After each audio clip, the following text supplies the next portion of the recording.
نبی دنیا سے نہیں جا سکتا، میرا نبی ہمیشہ ہمیشہ کے لیے رہے گا۔ لیکن جناب ابو بکر صدیق نے قرآن کریم کی آیت سنا کر کے سمجھایا، فرمایا وما محمد الا رسول قد خلت من قبلہ الرسل۔ اور لوگوں، ہر نبی آئے رخصت ہو گئے، ہر نبی آئے رخصت ہو گئے۔ دنیا نہ پائیدار جگہ ہے، عارضی زندگی، مستعار زندگی، نہ پائیدار زندگی، فانی زندگی ہر کوئی لے کے آتا ہے، جب جانے لگتا ہے تو پتہ بھی نہیں چلتا۔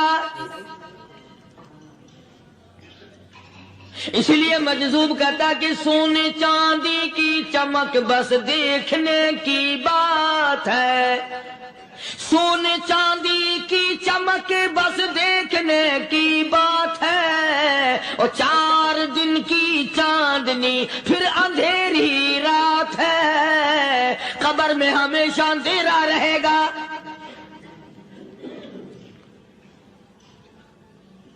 صحابہ اکرام نے وہ صدمہ دیکھا، وہ پریشانی دیکھی، کائنات میں کسی نے نہیں دیکھی۔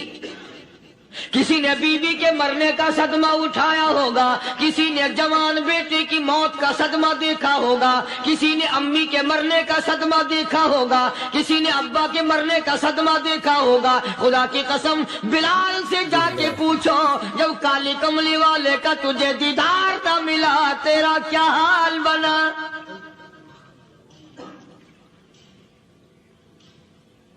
صحابہ اکرام نے وہ عشق نبھایا، کمال کر دیا۔ بڑے سے بڑی مصیبت آئی، اسلام کا سودا نہیں، ایمان کا سودا نہیں، دنیا کی طرف آئے ہی نہیں۔ کون ان حضرات کا مقابلہ کرے گا؟ کئی لوگ کہہ دیتے ہیں جی صحابہ انسان تھے، ان سے بھی غلطی ہو، میں ٹھیک ہے، میں کہتا ہوں تھے تو انسان، پر یہ دیکھو شاگرد کس کے ہیں۔ صحابہ ہیں تو انسان، پر یہ اندازہ لگاؤ مرید کس کے ہیں۔ صحابہ ہیں تو انسان، پر یہ سوچو کہ یہ مقتدی کس کے ہیں۔ صحابہ ہیں تو انسان، پر یہ دیکھو صحابہ اگر سپاہی ہے تو کالی کملی والا کمانڈر ان چیف ہے۔ براہ راست محمد عربی صلی اللہ علیہ وسلم کے صحابہ شاگرد ہیں، صحابہ حضور کے مرید ہیں، صحابہ حضور کے مقتدی ہیں، صحابہ حضور کی فوج کے سپاہی ہیں۔ ایک ایک نے کمال کر دیا۔ جناب ابو بکر صدیق رضی اللہ تعالیٰ عنہ فرماتے ہیں میں اچانک محلے میں جا نکلا۔ ابو بکر کہتا میری یہ عادت تھی، شروع پہ جو اسلام آیا مکے میں، چودھری مارتے ہیں، رئیس مارتے ہیں، سردار مارتے ہیں، کمزوروں کو مارتے ہیں۔ جو کلمہ پڑھتا تھا پہاڑ ٹوٹ جاتے تھے۔ پیر پکڑ کر مکی کی گلیوں میں گھسیٹا جاتا تھا، چمڑا ادھڑ جاتا تھا۔ آج یہ بات کہنا بڑا آسان ہے، تبلیغی ساتھی سفر کرتے ہیں، تکلیف اٹھاتے ہیں، اگر جی جاؤ کافروں کو کلمہ سکھا کے آؤ، اور کلمہ تو تیرے پلے نہیں تو کافروں کو تو پھر پہنچائیں گے نا۔ 80 سال کی عمر ہے، کلمہ صحیح نہیں آتا، قبر بالکل سر پہ ہے، موت سر پہ ہے، قبر سامنے ہے، پھر بھی کلمہ نہیں آتا۔ اور میں تو کئی مرتبہ کہا کرتا ہوں کہ یہ بھی فکر کیا کرو کہ اس نبی کی ذات پر تم درود پاک پڑھتے ہو صلی اللہ علیہ وسلم، جس کی ذات پہ خود خدا درود بھیجتا ہے، فرشتے بھیجتے ہیں۔ ہزاروں بار مشک و عنبر سے منہ دھو کر کے اگر درود پڑھو تو ڈرنا چاہیے بے ادبی نہ ہو جائے، تو غلط درود پڑھتا ہے نبی کی ذات پہ۔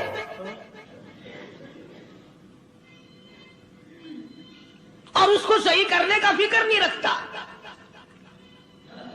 چنانچہ ابو بکر صدیق رضی اللہ تعالیٰ عنہ چکر لگاتے لگاتے ایک محلے میں جا نکلے۔ وہاں جا کے دیکھا ایک نوجوان ہے، غریب صحابی، نادار صحابی، مفلس صحابی، کافر کا غلام ہے، کالی کملی والے صلی اللہ علیہ وسلم کا کلمہ پڑھتا ہے۔ کافروں نے پکڑ کر گرم گرم ریت پہ اوندھا کر کے لٹایا ہوا ہے اور کئی کافر اس صحابی کی کمر پہ چڑھ کر لتاڑ رہے ہیں، اس کی کمر پہ چڑھے ہوئے ہیں۔ جناب ابو بکر صدیق رضی اللہ تعالیٰ عنہ فرماتے ہیں میں نے دور سے دیکھا، میں سمجھ گیا کوئی غریب آدمی ہے۔ جب میں قریب گیا فرماتے ہیں میری آنکھ نے دیکھا ابو فقیہ صحابی، میں نے پہچان لیا۔ کئی آدمیوں کے لتاڑنے کی وجہ سے، کئی آدمیوں کی کمر پہ چڑھ جانے کی وجہ سے ابو بکر کہتا ہے اتنی لمبی ابو فقیہ کی زبان باہر نکل آئی، منہ سے زبان باہر لٹکی ہوئی ہے، مار رہے ہیں کافر۔ جناب ابو بکر صدیق رضی اللہ تعالیٰ عنہ نے فرما دیا نہ مارو، اللہ کا بندہ ہے۔ وہ کہنے لگے بندہ تو اللہ کا ہوگا، غلام ہمارا اور کلمہ اس نبی کا پڑھتا ہے، ہمارا غلام ہو کر کلمہ پڑھتا ہے، کیوں؟ جب تک جان سے نہ مر جائے گا ہم چھوڑیں گے نہیں، ہم اسے ختم کر کے دم لیں گے۔ اس نبی کا کلمہ پڑھتا ہے، ہمارے سامنے پڑھتا ہے۔ جناب ابو بکر صدیق رضی اللہ تعالیٰ عنہ نے منع کر دیا، منع کرنے میں اور زیادہ مچر گئے اور زیادہ خرمستی کرنے لگے۔ ابو بکر فرماتے ہیں میں بالکل قریب کھڑا تھا، ظالموں نے ابو فقیہ کی پسلیوں پہ کمر پہ چھلانگیں لگانی شروع کر دی۔ جناب صدیق اکبر رضی اللہ تعالیٰ عنہ فرماتے ہیں میں بالکل قریب کھڑا تھا، جب انہوں نے چھلانگیں لگائیں صحابی بے نوا اور مفلس غریب صحابی کی کمر پہ، اچانک میرے کانوں میں کڑاک کڑاک کر کے پسلیاں ٹوٹنے کی آواز آنے لگی۔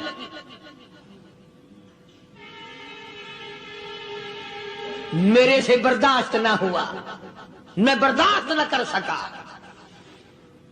جناب ابو بکر رضی اللہ تعالیٰ عنہ فرماتے ہیں میں نے کہا ظالموں سودا کر لو، میں خرید لوں گا۔ انہوں نے جو منہ مانگے دام مانگے، جناب ابو بکر صدیق رضی اللہ تعالیٰ عنہ نے وہ دام دے دیے، پیسے دے دیے۔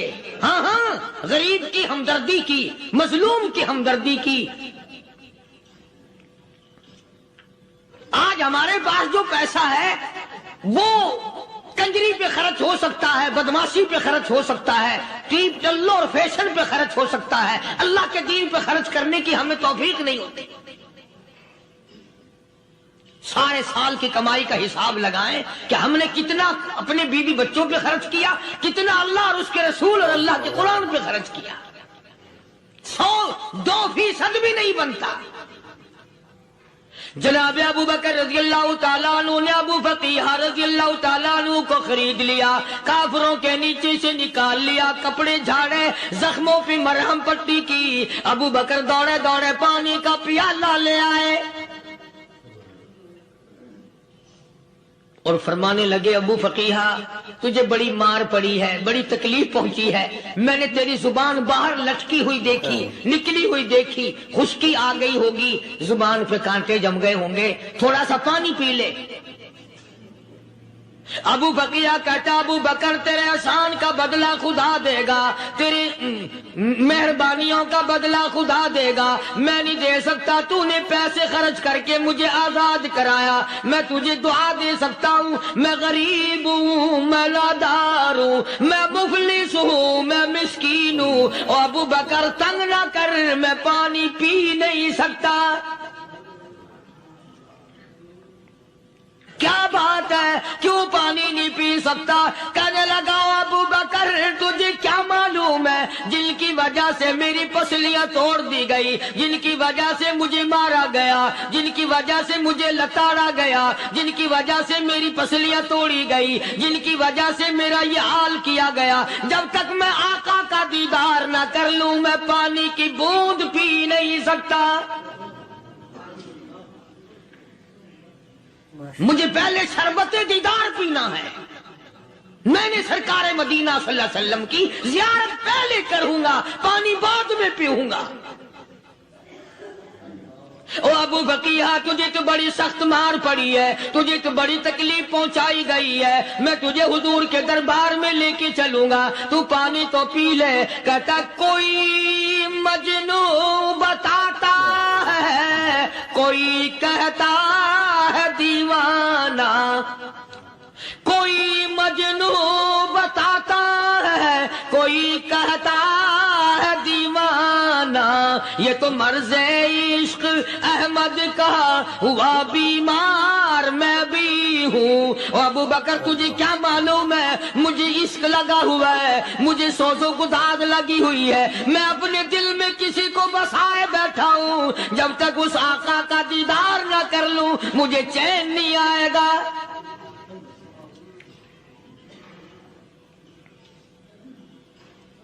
ہمیں عورتوں سے محبت ہے، ہمیں اولاد سے محبت ہے، ہمیں کوٹھی بنگلے سے پیار ہے، ہمیں روپے سے پیار ہے، ہمیں بڑی جاہ و حشم سے پیار ہے، اور خدا اور اس کے رسول سے پیار کرنے والے لوگ مدینے کے قبرستان میں سو گئے،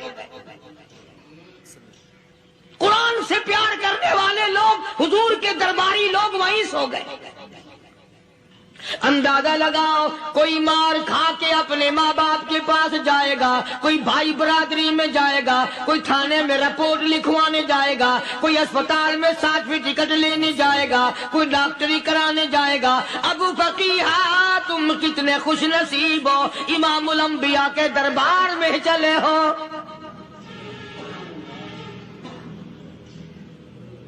حضور اکرم سب کہہ دو صلی اللہ علیہ وسلم کے دربار میں ابو فقیہ کو لایا جا رہا ہے۔ علماء نے لکھا ہے کہ جب ابو فقیہ حضرت کے دربار میں پہنچے تو خبر تو پہلے تھی نا کہ بڑی مار پڑی ہے، رحمت کائنات نے اٹھ کر سینے سے لگا لیا۔ تشریف فرما ہوئے، فرمایا ابو فقیہ جی حضور، میں نے سنا ہے تو نے پانی نہیں پیا، اتنی مار پڑی تیری پسلیاں توڑ دی گئی، تیری کمر پہ چھلانگیں لگائی گئی، تجھے گرم گرم لیپ پہ لٹایا گیا، تیری زبان باہر نکل آئی، اور میں نے سنا ہے تو نے پانی نہیں پیا۔ کہتا ہے آقا ہاں نہیں پیا۔ فرمایا کیوں نہیں پیا؟ کہتا ہے آقا میں اس وقت پانی پیتا میرے منہ میں صرف پانی جاتا، اب پیوں گا ہاتھ تیرا ہوگا منہ میرا ہوگا، پانی میرے منہ میں جائے گا، مجھے حوض کوثر کا مزہ یہی آ جائے گا، مجھے لطف آئے گا محمد عربی صلی اللہ علیہ وسلم کے ہاتھ سے پانی پینے کا۔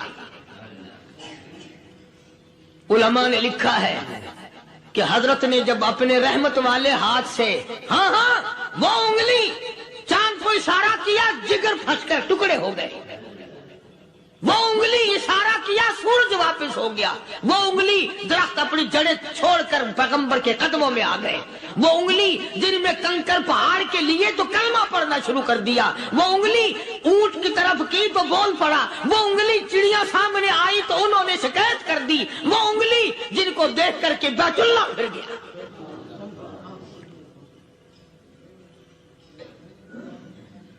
مدنی کریم صلی اللہ علیہ وسلم نے یوں پانی کا پیالہ اٹھایا، ابو فقیہ نے پیالہ پکڑنے کے لیے یوں آگے کو ہاتھ کیا، فرمایا اب وہی بات ہوگی، ہاتھ میرا ہوگا منہ تیرا ہوگا، میں اپنے ہاتھ سے پلاؤں گا۔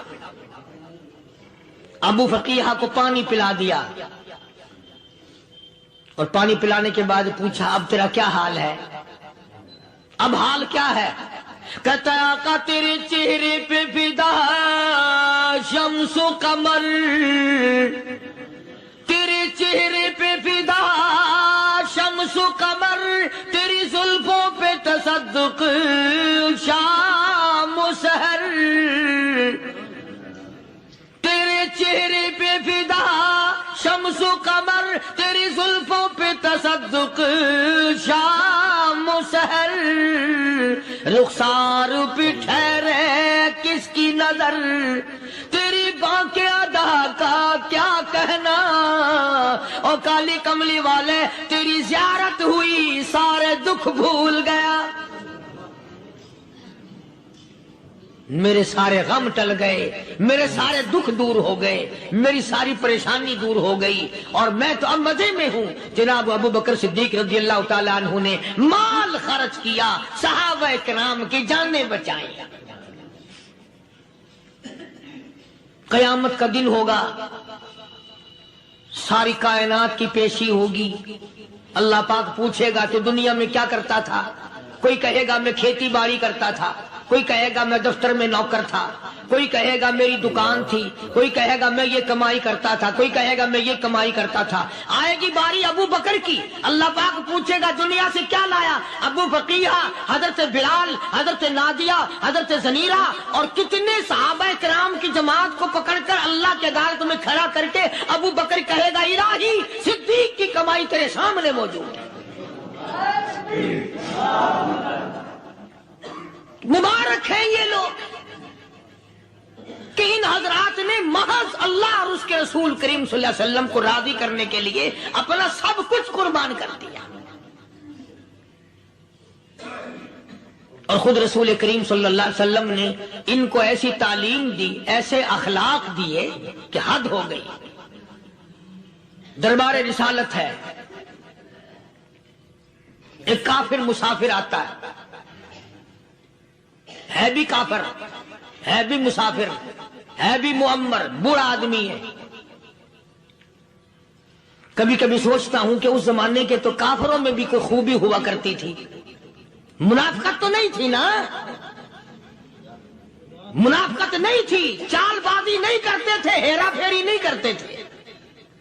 سبحان وہ بوڑھا مسافر کافر سرکار دو عالم صلی اللہ علیہ وسلم کے دربار میں آیا، آ کے کہنے لگا نبی اللہ میں بوڑھا ہوں، مسافر ہوں بھی تیرا اور تیرے خدا کا منکر، پر میں سوال کرتا ہوں کوئی سواری دو، میرا گھر بڑا دور ہے، میں اس پر سوار ہو کر اپنے گھر پہنچ جاؤں۔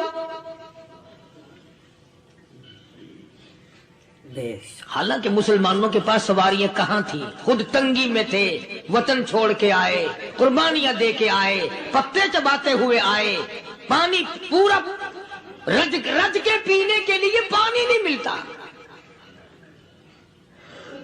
اور حضور کریم صلی اللہ علیہ وسلم کو پتا تھا کہ یہ سوال کرنے والا ہمارے عقیدے کا نہیں۔ رحمت کائنات کا دریائے کرم جو اس میں آیا، صحابہ کرام کی طرف خطاب کر کے فرمایا کون ہے جو آج میں محمد الرسول اللہ صلی اللہ علیہ وسلم کو سواری دے؟ کون ہے جو آج مجھے سواری دے؟ میں جنت میں اعلیٰ درجے کی سواری کا وعدہ کرتا ہوں۔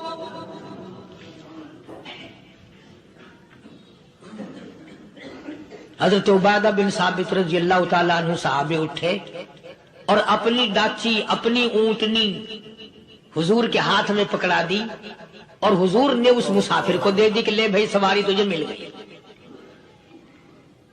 اب وہ مسافر جو تھا بوڑھا، وہ کہنے لگا جی میرے پاس کپڑا بھی نہیں ہے۔ اب تم جیسا اگر کوئی سیٹ ہوتا نا، آنکھیں نکالتا کہ ہم نے تیرے لیے یہاں کو ٹیکسٹائل مل چلا رکھے، سواری مل گئی تو اور آگے کو چل گیا، راستہ پکڑا پڑا جا۔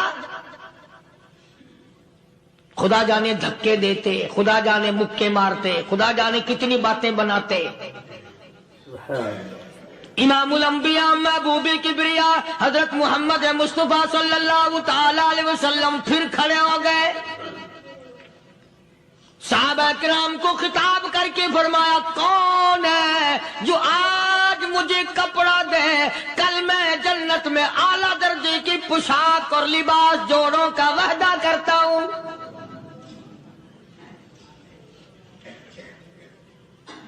ایک صحابی نے اپنا کپڑا اتار کر حضور کے ہاتھ میں دے دیا صلی اللہ علیہ وسلم، یعنی ان کو کتنا یقین ہے حضور کی زبان پہ۔ سودا جنت کا ہو رہا ہے، زبان ہے کالی کملی والے کی، سودا ہو رہا ہے جنت کا۔ اور آج تمہیں سارا قرآن سنا دو، وہ سنانے والے کا بھی ڈھلا تے سننے والے مولوی کہتے رہتے ہیں یار کوئی بات نہیں، جنت کس نے دیکھی ہے؟ صحابہ کرام میں سے کسی نے کپڑا دے دیا، حضور کریم صلی اللہ علیہ وسلم نے کپڑا لیا اور اس مسافر کو دے دیا کہ لے بھی کپڑا بھی مل گیا۔ ہے بھی کافر، اپنے عقیدے کا نہیں، اپنے قبیلے کا نہیں، اپنے خاندان کا نہیں۔ اب وہ کہنے لگا کہ نبی اللہ مجھے بھوک بھی لگی ہے، میں نے روٹی بھی کھانی ہے۔ مدنی کریم صلی اللہ تعالی علیہ وسلم پھر کھڑے ہو گئے اور صحابہ کرام کو خطاب کر کے فرمایا، کون ہے جو مجھے آج کھانا دے، روٹی دے، کل میں جنت میں اعلیٰ درجے کے کھانے کا وعدہ کرتا ہوں۔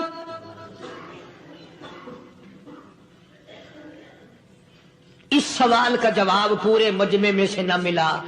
یوں لکھا علماء نے، 300 صحابہ کا مجمع بیٹھا ہوا تھا۔ فاقہ ہو، 300 صحابہ کا بھی فاقہ، کالی کملی والے کا بھی فاقہ۔ 3 دن سے کچھ نہیں کھایا، کچھ نہیں ملا، کوئی جواب نہ ملا۔ صحابہ کرام کی جماعت خاموش رہ گئی۔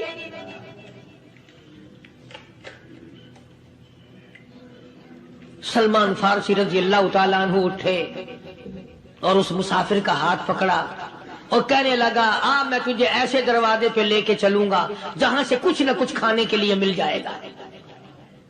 آیا ہے سلمان فارسی مسافر کو لے کر خاتون جنت سیدہ فاطمہ الزہرا رضی اللہ تعالیٰ عنہا کے دروازے پہ اور آواز لگائی، یا اہل بیت رسول اللہ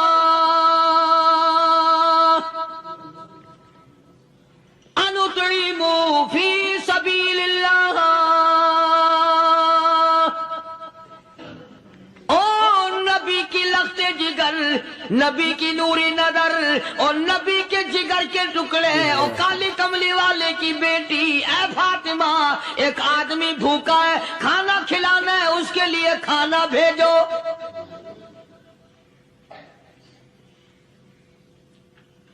اندر سے آواز آتی ہے اور رونے کیسی آواز میں جواب ملا۔ سیدنا حسن سیدنا حسین رضی اللہ تعالیٰ عنہما، ان کی شکلیں دیکھو، 4 دن کے فاقے نے بچوں کی شکل بگاڑ دی۔ پیغمبر کے نواسوں کا فاقہ، پیغمبر کا نواسا، پیغمبر کی بیٹی کا فاقہ، تمام مسلمان فاقے سے ہیں۔ کوئی گلہ نہیں کرتا، کوئی شکایت نہیں کرتا، کوئی اعتراض نہیں کرتا۔ اسی حالت میں اگر جنگ بھی ہو جائے تو صحابہ پھر بھی پیچھے رہنے کو تیار ہیں۔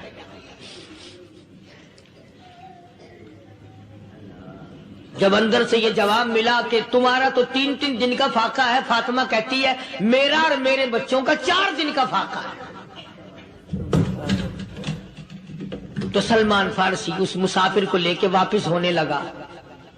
اندر سے آواز آتی ہے، خالی نہ جاؤ، میرے سر کی چادر لے جاؤ، یہ لے جا کر یہودی کے پاس گروی رکھ دو، گہنا رکھ دو، غلہ لے آؤ، میں پیس پکا کے کھلا کے بھیجوں گی۔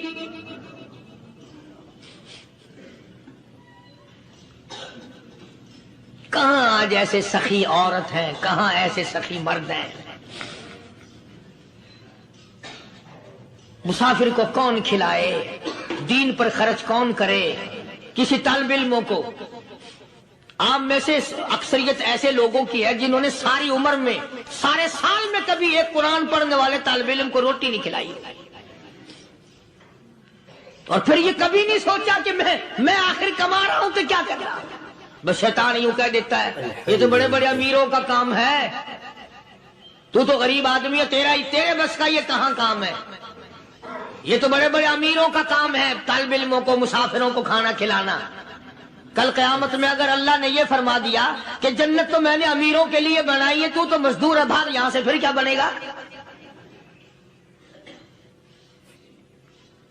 مولانا مظفر حسین صاحب کاندھلی سب کہہ دو رحمت اللہ علیہ، بہت بڑے بزرگ گزرے ہیں، ہمارے اکابر میں سے ہیں۔ کاندھلا ایک قصبہ ہے جس نے بڑے بڑے ولی پیدا کیے ہیں۔ مولانا مظفر حسین صاحب کاندھلی، مولانا الہی بخش صاحب کاندھلی، مولانا محمد زکریا صاحب شیخ الحدیث رحمت اللہ علیہ کاندھلے کے، مولانا محمد الیاس صاحب دیلوی رحمت اللہ علیہ امیر تبلیغی جماعت کے ایجاد کرنے والے، شروع فرمانے والے، یہ بھی کاندھلے کے ہیں۔ تو یہ سارے بزرگ اس قصبہ کاندھلے کے ہیں۔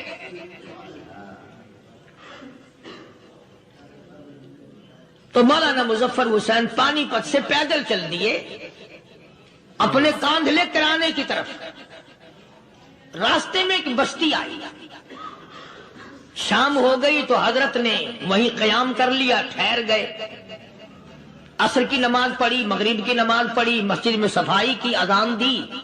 کوئی ایک آدھ آدمی آیا تو جماعت کر لی۔ وہ جو آدمی آیا اس نے پوچھا مولانا آپ مسافر ہیں؟ کہ جی ہاں۔ کہ رات کو یہی رہو گے؟ کہ جی حضور۔ وہ آدمی 3 روٹیاں لے کر آیا اور مولانا نے وہ تینوں روٹیاں کھا لی اور سو گئے۔ تو مولانا فرماتے ہیں کہ مجھے اس رات میں حضور اکرم صلی اللہ علیہ وسلم کا 3 مرتبہ دیدار مل گیا۔ 3 مرتبہ حضور کی مجھے زیارت ملی۔ مولانا فرماتے ہیں میں تو اگلے دن بھی وہاں ٹھہر گیا کہ یہ جگہ چھوڑنے کی ہے، جہاں اتنی بڑی دولت ملے یہاں تو ساری عمر پڑا رہے آدمی۔ تو حضرت فرماتے ہیں کہ اگلے دن وہی مسافر، مولانا مسافر ہیں، وہی آدمی ہے، 2 روٹیاں لے کر آیا اور مولانا فرماتے ہیں میں نے 2 روٹیاں کھا لی تو اس رات کو مجھے 2 مرتبہ حضور صلی اللہ علیہ وسلم کا دیدار ملا۔ میں تیسرے دن بھی وہی ٹھہر گیا۔ تیسرے دن شام کو وہی آدمی 1 روٹی لے کر آیا اور میں نے وہ روٹی کھا لی تو اس رات کو حضور کریم صلی اللہ علیہ وسلم کی 1 مرتبہ زیارت ہوئی، 1 مرتبہ دیدار ملا۔ تو مولانا فرماتے ہیں میری سمجھ میں یہ بات بیٹھ گئی کہ یہ نہ تو جگہ کی برکت نہ بستی کی برکت، یہ تو اس کی روٹیوں کی برکت ہے۔ 3 کھائی تو 3 مرتبہ دیدار ہوا، 2 کھائی تو 2 مرتبہ دیدار ہوا، 1 کھائی تو 1 مرتبہ، یہ تو اس کی روٹی کی کرامت ہے۔ تو وہی آدمی جو روٹی لانے والا تھا وہ کہنے لگا مولانا کل آپ تشریف لے جائیں، یہاں نہ ٹھہرنا۔ تو حضرت فرماتے ہیں میں نے کہا کیوں بھائی؟ مجھے تو ایسی دولت مل رہی ہے میں یہیں پڑا رہا ہوں۔ وہ کہنے لگا اللہ والے آپ کو پتہ نہیں، پرسوں میں مزدوری کر کے اتنا ہی آٹا لایا تھا کہ 3 روٹیاں بنی، اتنا ہی آٹا بنا تھا، 3 روٹیاں بنی، میں اپنے نام کی روٹی اٹھا کے چل دیا۔ میری بیوی نے پوچھا کہاں؟ میں نے بتایا مسجد میں ایک اللہ والا مسافر ہے۔ وہ کہنے لگی میں بھی فاقہ کر لوں گی، میرے نام کی روٹی بھی اس مسافر کے لیے لے جا۔ کہتا ہے میں نے دونوں اٹھا لی، تیسری روٹی ایک بچہ ہمارا اس کے لیے چھوڑ دی۔ وہ بچہ کہنے لگا اچھا ماں باپ جنت میں جائیں، بیٹا کدھر رہے گا؟ میں بھی فاقہ کروں گا، میرے نام کی بھی لے جا۔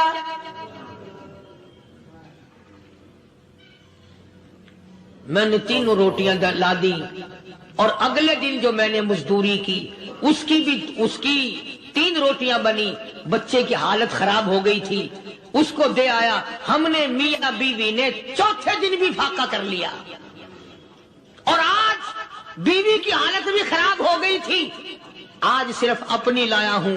مولانا اس لیے عرض کر دیا کبھی کل میرا پیر نہ پھسل جائے، ایسا نہ ہو میرا قدم ڈگمگا جائے، ایسا نہ ہو بھوک کا مارا میں کچھ اور کر بیٹھوں، اس لیے عرض کر دیا کل آپ تشریف لے آئیں۔ عرض میں یہ کر رہا تھا کہ کسی زمانے میں دوسرے کی خیر خواہی کے لیے لوگ سب کچھ کر گزرتے تھے۔ حضرت محمد الرسول اللہ صلی اللہ تعالی علیہ وسلم کے پاس جنگ بدر کے قیدی آئے تھے، کافر، اسلام کے دشمن، دین کے دشمن، قرآن کے دشمن، ایمان کے دشمن، مگر صحابہ کرام کو فرمایا یہ میرے مہمان ہیں، حضور نے فرما دیا صلی اللہ علیہ وسلم۔ ایک صحابی جو ایک مہمان کو لے گیا، حضور کے مہمان کو، تھے جنگی قیدی۔ علماء کرام نے لکھا صحابی کے گھر میں کھانا تھوڑا تھا، اس کافر کو تو کھانا دے دیا، آپ اس کے پاس بیٹھ کر درخت کے پتے چبا لیے۔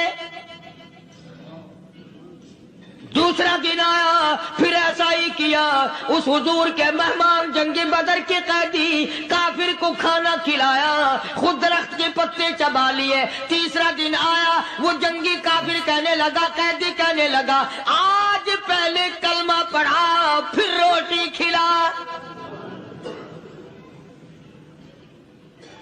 میں پہلے مسلمان بنتا ہوں، اس کے بعد میں کھانا کھاؤں گا۔ ارے تم اتنے اپنے اوپر دوسرے کو ترجیح دیتے ہو کہ ہم کافر بھی ہیں، تمہیں مارنے والے تمہیں مارنے آئے تھے، اور تمہارا حال یہ کر دیا کالی کمری والے نے کہ خود پتے چباتے ہو، دشمن کو کھانا کھلاتے ہو، خود درختوں کے پتے چبا رہے ہو۔ محمد صلی اللہ علیہ وسلم نے تمہیں اتنا اونچا بنا دیا، نگاہ نبوت نے تمہیں ایسا رنگ دیا، اور نبی کے دروازے نے تمہیں وہ دیا کہ قیامت آ سکتی ہے مگر صحابہ تمہاری دولت نہیں چھین سکتے۔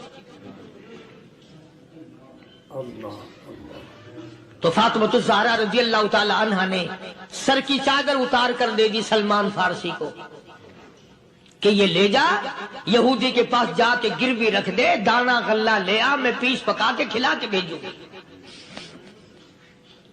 سلمان فارسی کہتے ہیں رضی اللہ تعالی عنہ کہ ہم چادر لے کر کے یہودی کے پاس گئے اور یہودی کو سارا قصہ بتایا۔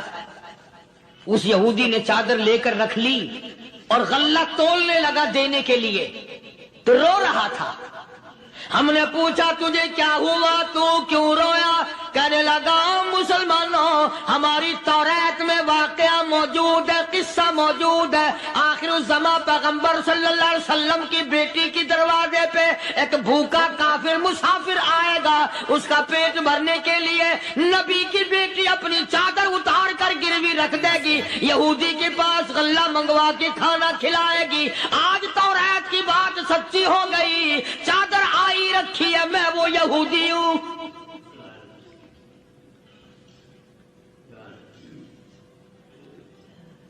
اور غلہ تول کر دے دیا۔ سلمان فارسی کہتے ہیں یہودی میری ساتھ ساتھ چل دیا۔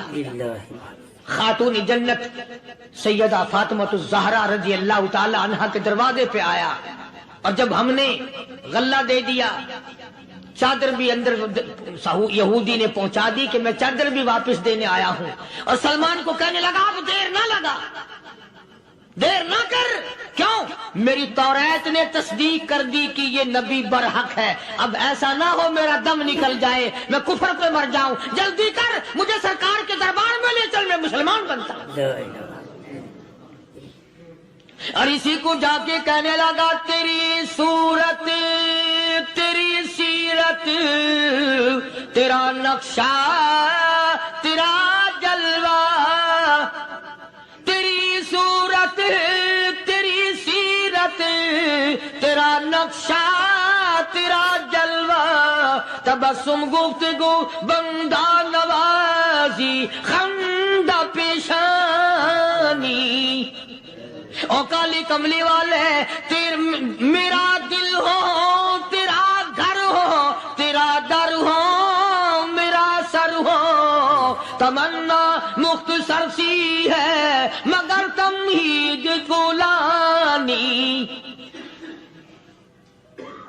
یہودی نے ضد نہیں کی۔ آج کا مسلمان کہلانے والا ضد کرتا ہے، ضد ضد میں مارا جاتا ہے، ہائے ہم یوں ہیں، یہ یوں ہے۔ وہ یہودی اچھا نکلا، ذرا سی بات اس کے سامنے آئی فوراً سمجھ گیا، سرکار کے دربار میں جا کر غلامی قبول کر لی۔ بے شمار صحابہ کرام ہیں جنہوں نے اللہ کی راہ میں وہ دکھ اٹھائے، وہ پریشانیاں جھیلی۔ اللہ غنی، مکہ مکرمہ میں سیدنا ابو جندل رضی اللہ تعالی عنہ صحابی ہے، ایمان قبول کر لیا، کلمہ پڑھ بیٹھا، بس کافروں کے لیے مشغلہ بن گیا، تماشا بن گیا، روزانہ مارتے ہیں۔ اندازہ لگاؤ مسلمانوں، ملتان کے رہنے والوں، سارا مکہ مارنے والا ایک ابو جندل مار کھانے والا۔ لڑکے مارتے ہیں، جوان مارتے ہیں، بوڑھے مارتے ہیں، پیر پکڑ کر مکے کی گلیوں میں گھسیٹے گھسیٹے پھرتے ہیں۔ رحمت کائنات حضرت محمد رسول اللہ صلی اللہ تعالی علیہ وسلم عمرے کے لیے تشریف لائے ہیں، کفار مکہ نے روک دیے۔ حدیبیہ میں مکے سے 6 میل پر حضور صلی اللہ علیہ وسلم تشریف فرما ہے، صحابہ کرام کی فوج ہے، لشکر ہے، سرکار دو عالم ہے صلی اللہ علیہ وسلم۔ ذرا توجہ کرنا، کلیجے پہ ہاتھ رکھ کے ابو جندل کے پیروں میں بیڑیاں ڈال رکھی ہیں، چلا نہ جائے، مدینے نہ بھاگ جائے، کھسک نہ جائے، نکل نہ جائے۔